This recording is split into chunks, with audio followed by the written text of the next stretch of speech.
எல்லாருக்கும் வணக்கம். Welcome to the channel popcorn படம்ஸ். இன்றைக்கி நம்ம பார்க்கக்கூடிய படம் என்னென்னா Bollywood film Laxmi. Written and directed by Raghava Lawrence. This movie is remake of Kanchana which is released in 2011. Akshay Kumar and Kiara Advani நடிச்சிருக்காங்க. டேரக்டாக ஹாட்ஸ்டாரில் ரிலீஸ் ஆயிருக்கு. லிங்க் டிஸ்கிரிப்ஷனில் இருக்குது. Akshay Kumar played as a married man. Spirits, பேய், ஒக்குல்ஸ் இது எதுவுமே உண்மை கிடையாது அப்படின்னு மக்கள் மத்தியில் ஒரு அவேர்னஸ் க்ரியேட் பண்ணக்கூடிய ஆர்கனைசேஷனில் ஒர்க் பண்ணுறாரு. Kiara Advani played as a Akshay's wife. ரெண்டு பேரும் ஓடி போய் கல்யாணம் பண்ணியிருக்காங்க. ஸோ கியாராவோட ஃபேமிலியை சமாதானப்படுத்த கியாராவோட ஊருக்கு வராங்க. That where the movie starts. The problem of the film is காஞ்சனாவை அப்படியே எடுத்தது தான். The only changes Akshay Kumar's characterisation. But அதுவும் ஒர்க் ஆகலை. Even though it is a remake. Kanchana 2011 வந்தது. இந்த 9 இயர்ஸில் horror comedy genre itself change into next level. எக்ஸாம்பிளுக்கு அங்கே வந்த ஸ்திரீ படத்தை சொல்லலாம். மோர் தென் அ கண்டென்ட் பாலிவுட் ஆடியன்ஸ்க்கு கொஞ்சம் இம்பார்ட்டன்ட் கொடுத்துருக்கலாம். படம் 2 hours 20 minutes, 1 ஹவருக்கு அப்புறம் தான் ஸ்டோரிக்குள்ளே போகிறாங்க. சீன்ஸ் அண்ட் சீக்வன்சஸ் என்னை என்கேஜ் பண்ணவே இல்லை. அதுக்கு ரீசன், ஒரு விஷயம் நடக்குதுன்னா அதோடைய ஆஃப்டர் மத்தி எங்கேயும் ரிஃப்ளெக்ட் ஆகவே இல்லை. படத்தோட மெயின் பிளாட் பாயிண்ட் நமக்கு எல்லாருக்குமே தெரியும். But there is a subplot which wasn't in the Kanchana film. So அந்த சப்ளாட் ஒரு மெயின் கான்ஃப்ளிக்ட் வரும்.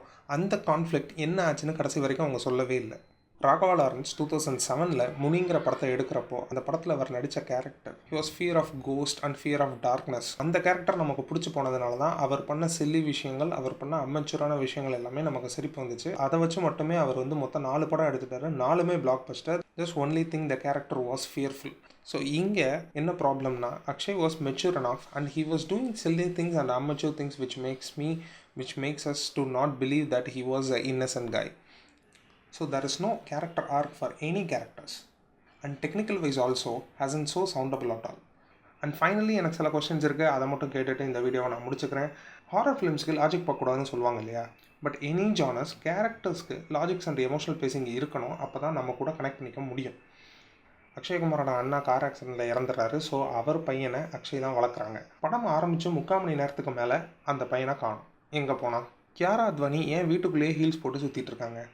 அக்ஷயோடைய characterisation change and Akshay Kumar Kiara Advani கல்யாணம் பண்ணிக்கிட்டதுனாலையும் அண்ட் அவங்க அண்ணனுடைய பையனாலையும் என்ன பெனிஃபிட் இந்த படத்துக்கு?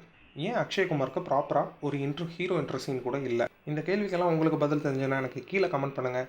அண்ட் தேங்க்ஸ் ஃபார் வாட்சிங் this video. If you genuinely like this video, please like it, share it and subscribe it.